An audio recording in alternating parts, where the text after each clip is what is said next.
venons de procéder ce matin au lancement des travaux de bitumage de la route Satama-Sokoro, Satama-Sokura et Bassawa.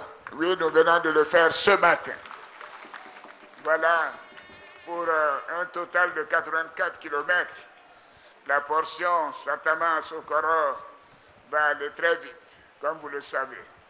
Nous comptons aussi démarrer dès 2020 les travaux d'aménagement et de bitumage de la route d'Abakala-Bassawa pour 60 km.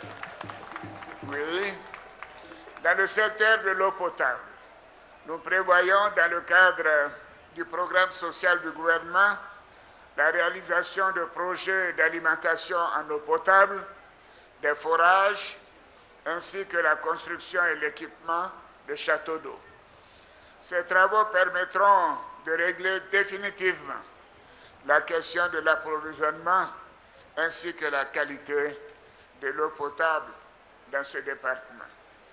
En ce qui concerne la santé, la réhabilitation et l'équipement du centre de santé urbain de Satama-Sokoro est prévu pour la période 2019-2020.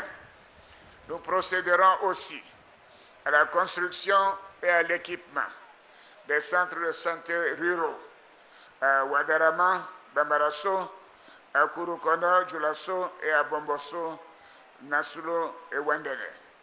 Quant à nos sœurs et à nos filles, je voudrais vous saluer de la part de la Première Dame qui n'a pu être à mes côtés pour cette visite d'État. Elle vous envoie toute son affection.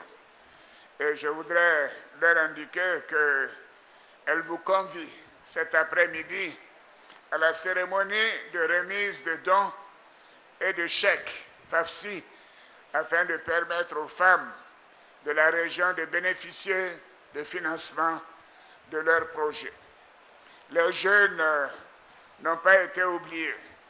À l'occasion de cette visite d'État, un programme emploi jeune est en cours afin de financer des activités génératrices de revenus pour les jeunes du département de la région.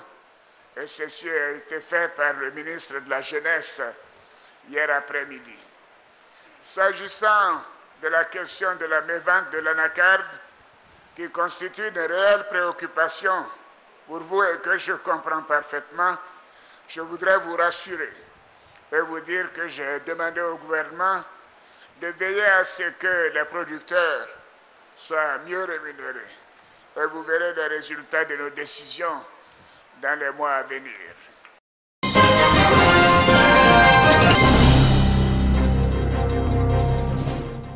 Après le passage des pluies diluviennes à Grand Bassam le mois dernier, un élan de soutien aux victimes s'est organisé notamment dans les quartiers français Odos.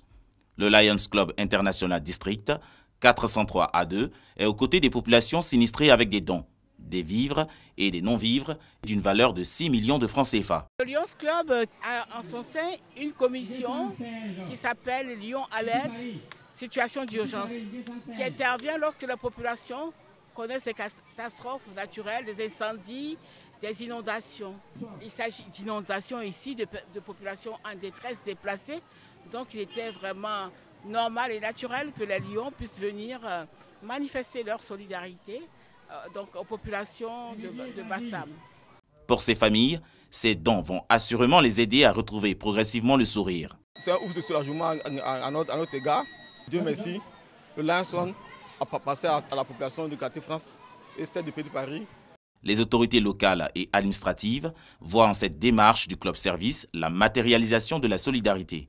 Quand nous voyons des clubs services dont le Rotary qui est déjà venu, aujourd'hui le Lyon, nous comprenons que la Côte d'Ivoire est solidaire, la Côte d'Ivoire sait se retrouver et donc c'est tout à fait beaucoup de joie que nous éprouvons.